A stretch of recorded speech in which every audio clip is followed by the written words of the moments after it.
दोस्तों, हमारे नए नए वीडियो गीत देखने के लिए हमारे YouTube चैनल को सब्सक्राइब करें और न्यू अप टू डेट्स जानने के लिए बेल आइकन को क्लिक करें।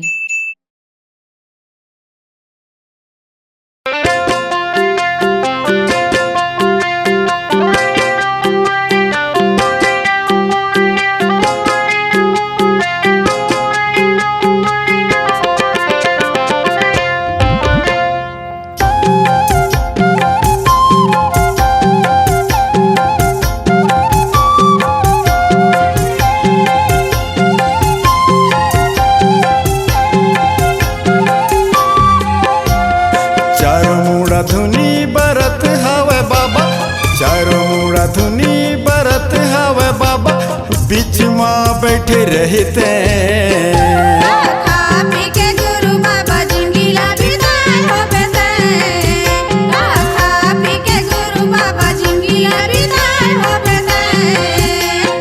चारों मुड़ा धुनी बरत हवे बाबा,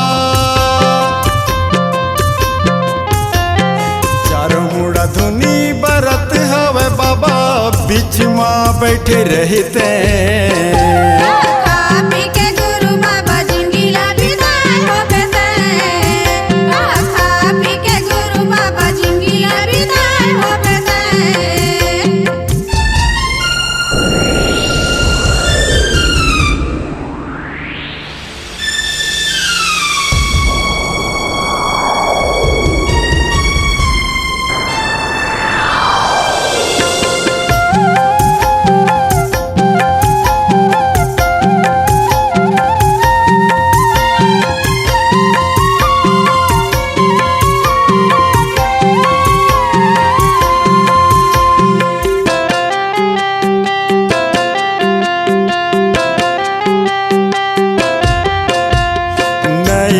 रास्ता बाबा कोनो डहर आएगी, कोनो डहर आएगे, कोनो डहर आएगे। नहीं रही रास्ता बाबा सांप बिच्छू आएगी, सांप बिच्छू आएगे, सांप बिच्छू आएगे। नहीं रही रास्ता बाबा कोनो डहर आएगी, कोनो डहर आएगे, कोनो डहर आएगे। नहीं रही रास्ता बाबा सांप बिच्छू आएगी, सांप बिच्छू आएगे, सांप बिच्छू आएगे। धुनी करे चार मुड़ा बैठे बाग भालू,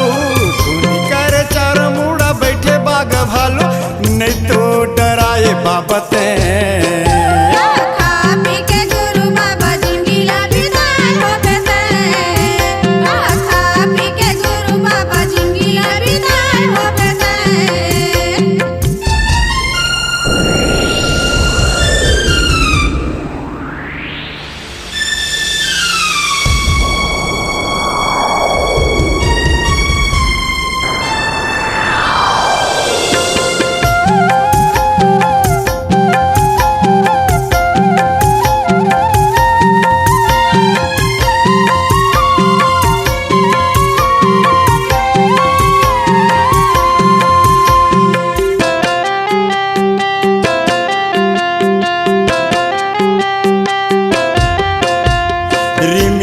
रिमी झिमी पानी गिरत रहा, पानी गिरत रहा, पानी गिरत रहा। ध्यान में बैठे बाबा सतला जपत रहा, सतला जपत रहा, सतला जपत रहा। रिमी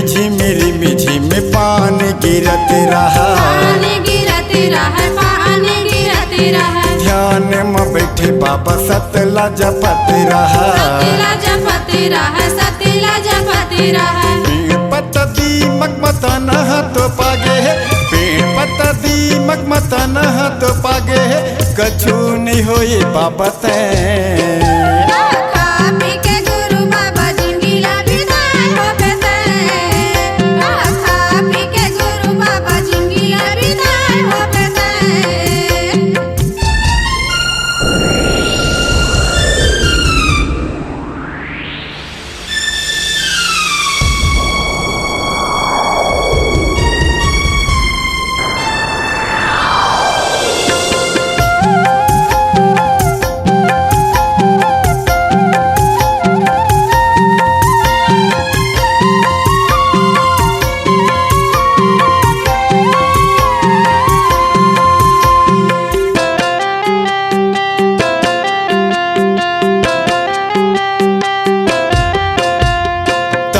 तोरे भारी होगी दुनिया हिलेगी दुनिया हिल गे बाबा दुनिया हिल गे तपेला देखी देवता मन डर गे देवता माने डर गे बाबा देवता माने डर गे तप तोरे भारी होगी दुनिया हिलेगी दुनिया हिल गे बाबा दुनिया हिल गे तपेला देखी देवता मन डर गे देवता माने डर गे बाबा देवता माने डर गे रमेश चरण तोरे महिमा लगावत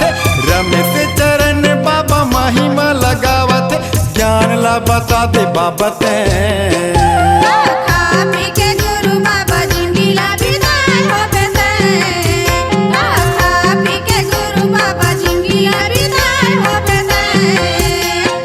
चारों मुड़ा धुनी बरत हवे बाबा चारों मुड़ा धुनी बरत हवे बाबा बीच माँ बैठे रहते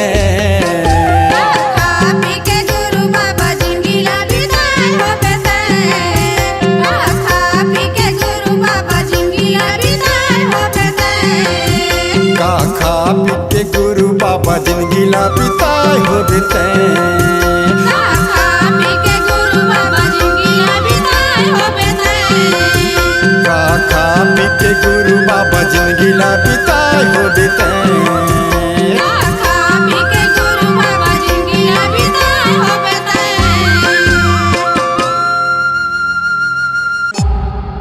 C-Log Digital Recording Studio, Cordoba. Contact number 99071192115.